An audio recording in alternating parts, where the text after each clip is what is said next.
Hello and welcome. So today I'm going to talk a little bit about hormones and how our clothing can impact our hormones. So for those of you who haven't been before, I thought I would just introduce myself and what this is all about. Because it might seem a little bit odd to some. But my name is Sam, I'm a nutritional therapist, and these videos that I'm producing are really to help women in their mid-years get through that difficult period of perimenopause and menopause and go into the next stage feeling full of life and vigour and in control. Because I think the menopause, the perimenopause can really knock our confidence, number one, as well as our health. It can knock us right out of kilter. And at this time, this transition time, I found with people I've had in clinic, they are incredibly busy and they don't have time to watch long videos, number one, so I'm hoping this won't be too long. But also they need quick, easy things they can do rather than long programs to follow, because that's just not going to happen. They're just too busy. So the idea is that I share as much as I can that's quick, easy and simple hints and tips that will be impactful and have, you know, a good results for people. But on the other side of this is I've been through the menopause and going out the other side, and I want to grow old with good health and vitality, and I want to be able to enjoy these years as much as I've enjoyed any of my years, possibly more. And there's a lot of things I want to do that I haven't yet done, so I'm sharing my journey along the way. So what I'm sharing today, I haven't got it down pat. So both my dogs are here, one's scratching the carpet in the other room. So if you can hear that, I do apologise. Yeah, I haven't got it, it's not perfect. I'm on a journey and I've realised I can't do everything. I can go so far, and that's good enough. As long as I'm making steps forward in improving my diet, my lifestyle and everything that would support a healthy old age, then that's good enough. So I wanted to get into, can your clothes impact your hormones? And sadly the answer is yes, they can. What we put against our skin is really important. So we can absorb chemicals through our skin. You know, if you put lotions on, you expect that to be absorbed and do some good. And you can put patches on, hormone replacement, for instance, you expect that to be absorbed. So you can absorb chemicals. And this is particularly poignant with synthetic chemicals. They're made often, most often, from petroleum products. They're based on oil. And we know that's not healthy in general. We've got the sustainability question as well, and should we be wearing synthetic garments when we really need to conserve these resources? And that's something I don't think we've really touched on yet. We haven't really looked at all the other plastics we're using, the other petrochemical products. But putting them on our skin, they've still got things, it's within the product itself, but it's the processing is as important, and what chemicals are used in processing. And you still find things like phthalates and BPA, which are endocrine disruptors. You still find those, not just in cosmetic products, but also it can be in fabrics and fibres that we might put on our skin or be lying on. I'll talk about sheets as well. So that's something I've been aware of for a long time, and predominantly throughout my life I've been more pro natural fibres, but that isn't perfect either, and I'll go into that in more detail in a moment. But I had a bit of a hiatus sort of a few years ago when it was very much a fast fashion kind of world, and getting hold of quality products was really quite hard to do, and which is sad as well, because some of the products I've had some of my garments for over 30 years.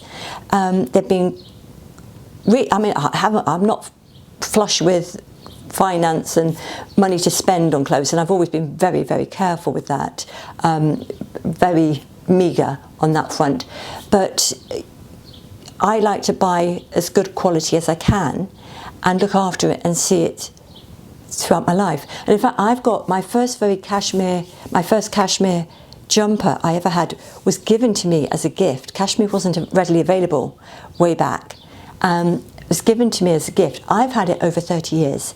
And the friend who gave it to me, who sadly passed away a year ago, she was 100 last year. Right, the dog's going to bark. Let's pause.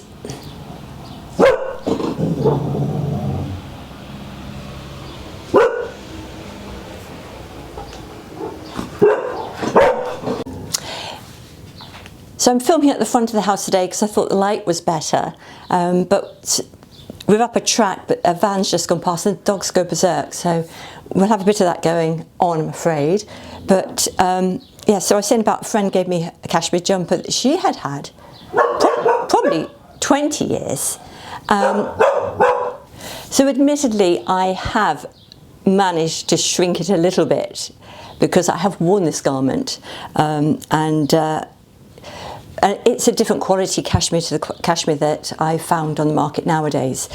But it goes to show I've got a few here that, and quite a few garments I've had over 30 years, which shows my age as well. But yes, it's of particular interest to me to have natural fibres. Now, it's much to do with sustainability and the environment, because sadly chemicals are used in the process of natural fibres as well. And it's a shame because historically they wouldn't have been. Yes, so I wanted to talk about that, and I've got my notes. As you know, I like to have my notes.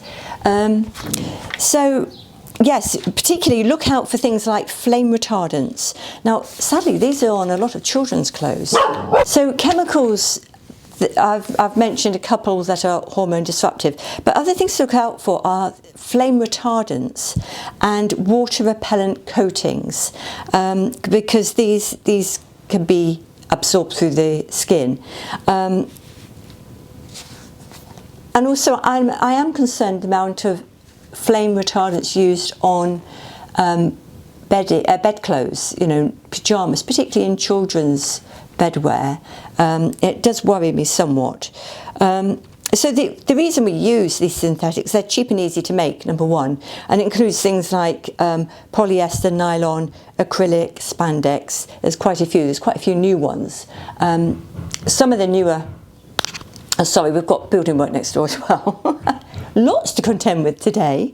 But these synthetic fibres are good to weave and use. They're also suitable for knitting, so they're quite, as I say, cheap and easy to make. And with this fast fashion, it makes sense. But for the fact they don't break down easily, so it takes years for those garments to actually break down.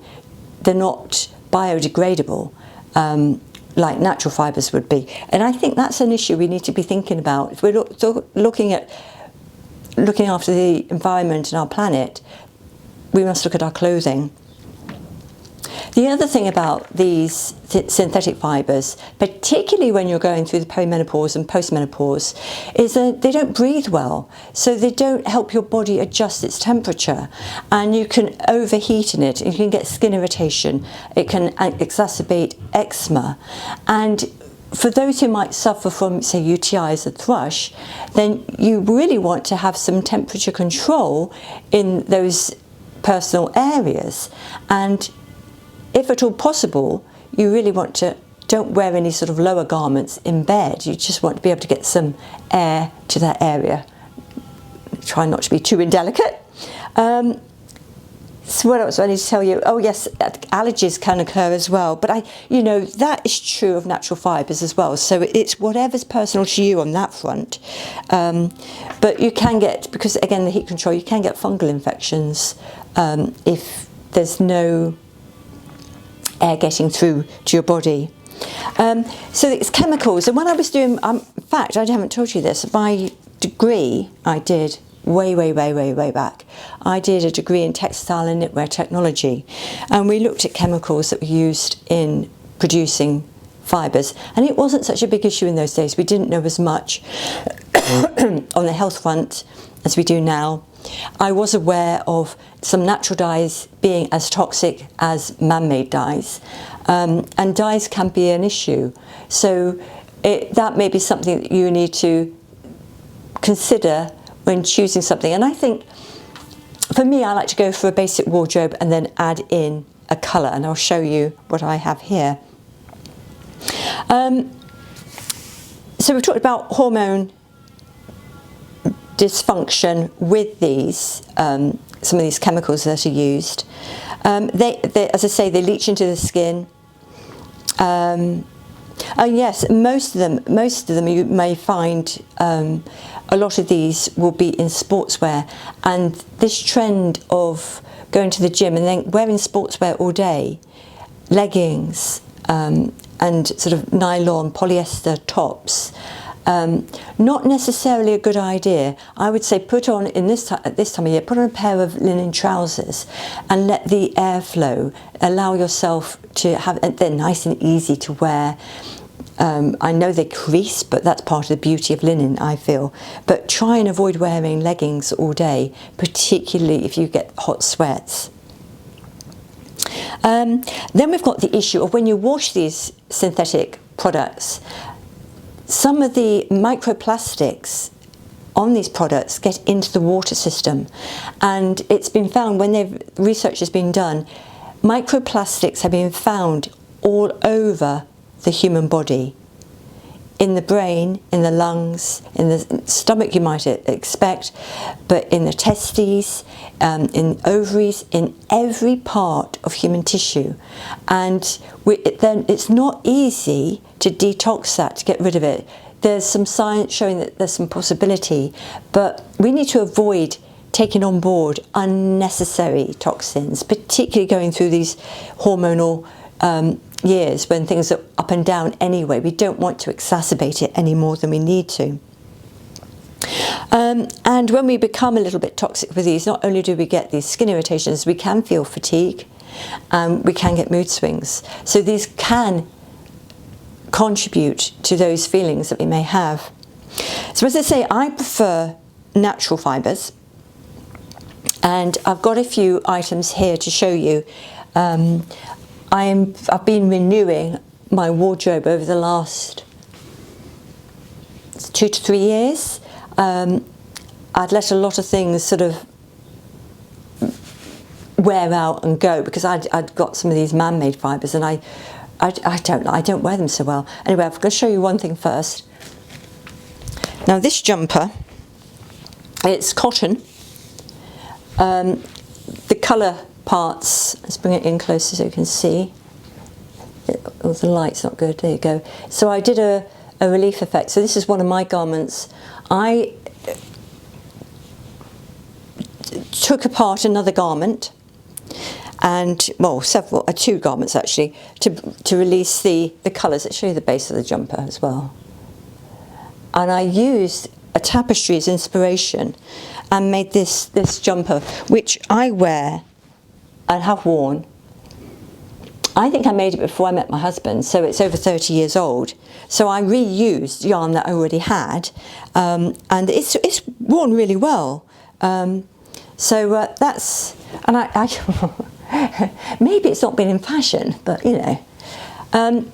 Then I've got another cotton jumper here, and this is a cotton cashmere blend. I bought this from Crew Clothing, and it's a traditional cable. Sorry, the light behind, there we go. A traditional cable, and this again is a classic, and I know I wear this again and again, and I can wear this because it's cotton and cashmere. I can wear it summer season when it's a bit cooler, but also spring and autumn.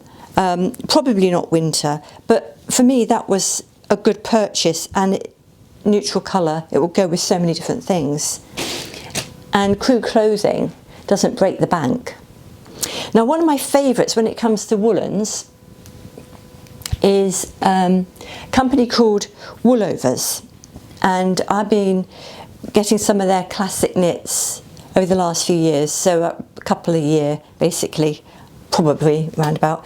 I bought their navy cable. Now this is merino wool and cashmere mix, a blend. Now merino is, we would call it perhaps the best quality wool. It's a long staple. It means that the fibre length is longer than some of the others, and it's sort of the hair of the fleece, so it's quite fine as well. And when you spin it, because it's longer, it's stronger. So it's a really good fibre to use. And of course, when you've got natural fibres like wool, cashmere and silk, they can help regulate your body temperature. And with wool and cashmere, you get this sort of, we call it loftiness, where they can get air can trap within the fibre and it can hold in the warmth. So they're good fibres to choose in the cold climates. And I find wool socks, when I walk the dogs, are the only ones I can wear. And actually I buy Marks and Spencer's menswear wool socks because you can't often get women's, not at a good price. So I recommend, if you've got size 6 and above, try Marks and Spencer's. I've got classic polo neck. Again, I keep going for their wool, their merino wool and cashmere. And then they do so many different colours. Seasonal colours, but some classics. And so this is one of the colours I went for, which is, you've probably seen me wearing this. It's a soft pink, which I find spring and summer, it's a beautiful colour. And some of those sort of white winter months, it's quite a nice colour to wear then. And woolovers are incredibly well priced. That's another thing. Often natural fibres are more expensive, but I find they last longer. So I find price per wear, it's much more economical. I have a couple of their scarves. Their scarves are fabulous, and I use them over my knees in the cold weather as well. So they're good to wrap around your neck and shoulders, over your knees, and again, loads of different colours, and I think these make good gifts as well. I buy these as gifts for people because I think they're tremendous.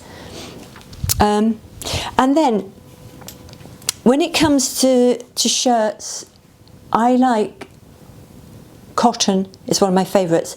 And if you can get organic cotton, processing varies a lot and it's very difficult to know how something's been processed, what sort of chemicals have they used. So going for as natural as possible, as good quality as possible, and that's not necessarily reflected by the price. It's difficult to gauge, really. But if you can go, when it comes to cotton, if you can look for organic cotton, and woolovers do a range of organic cotton t-shirts. So when I replace my t-shirts, I will be looking at their organic cotton t-shirts. Again, just basic colours, just simple wear, basically.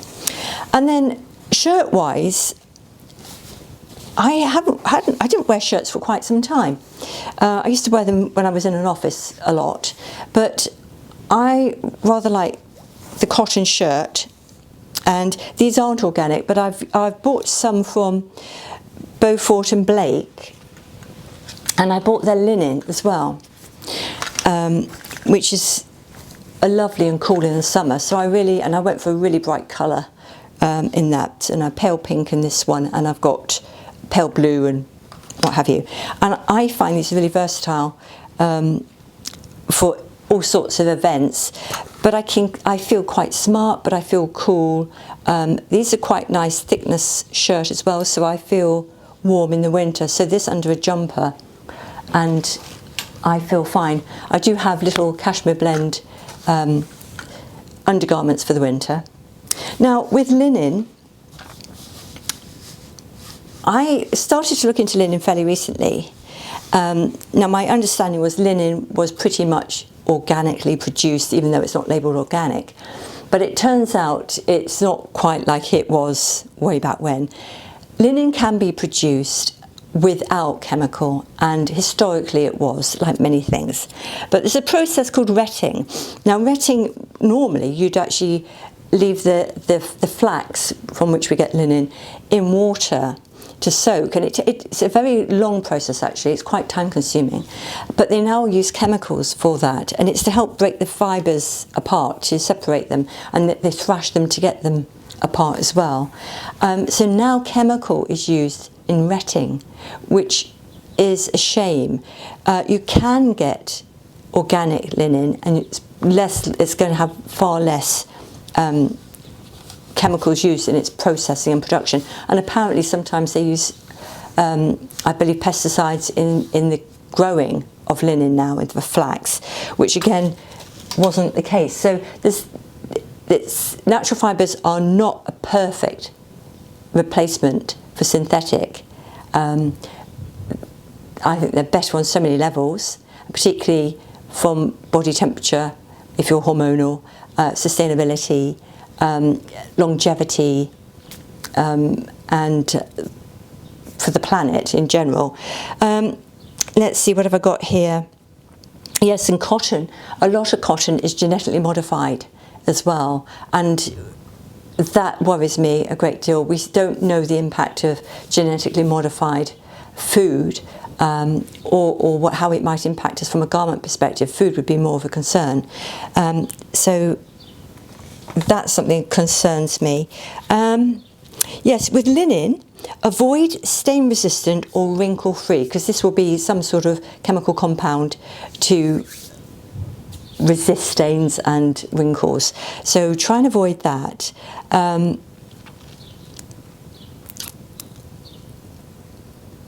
Yeah, I think that's all I need to say.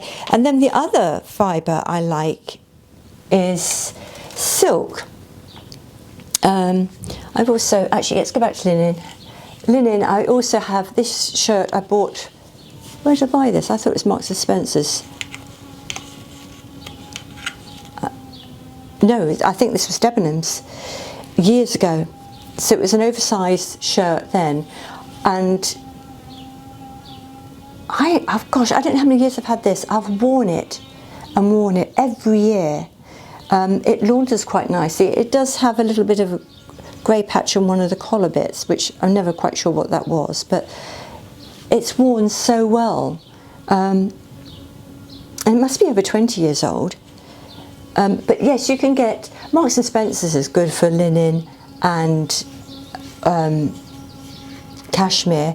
They don't have much in the way of wool selection nowadays. They've gone very much into the recycled polyester, and I'm not keen on that because that will have been processed again, and it's still, yeah, I'm still a little bit reserved on that one.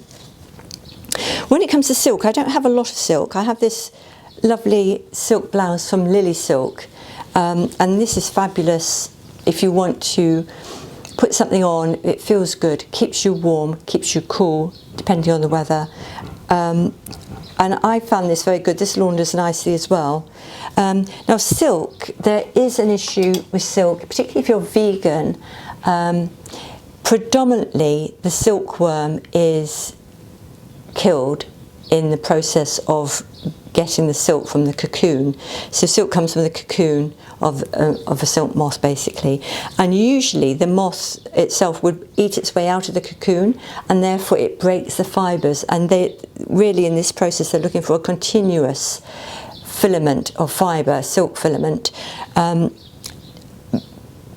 so they kill off the moth before it comes out of the cocoon to get that fibre. So that's a downside to silk. But there is, I found, a more sort of moth-friendly process, and it's a himsa. And this doesn't kill the silk moths, but the labour side might be in question there. I've not looked into this enough, but they say it's high labour on low wages to produce this, and as I say, I've not looked into it properly, but there is an availability there. I looked at what was available, and it's quite limited as far as I can see, but natural fibres are my choice, my go-to. I haven't got my belt with me. I bought a British handmade leather belt from Tim Hardy 2 years ago, I think it is, which is lovely, and that will last me forever. So it was a good purchase. More expensive than the high street, but nowhere near as expensive as some of the brands out there. So yes, I'm avoiding synthetics to avoid chemicals disruption to my hormones. Also because I find natural fibres better to control my temperature.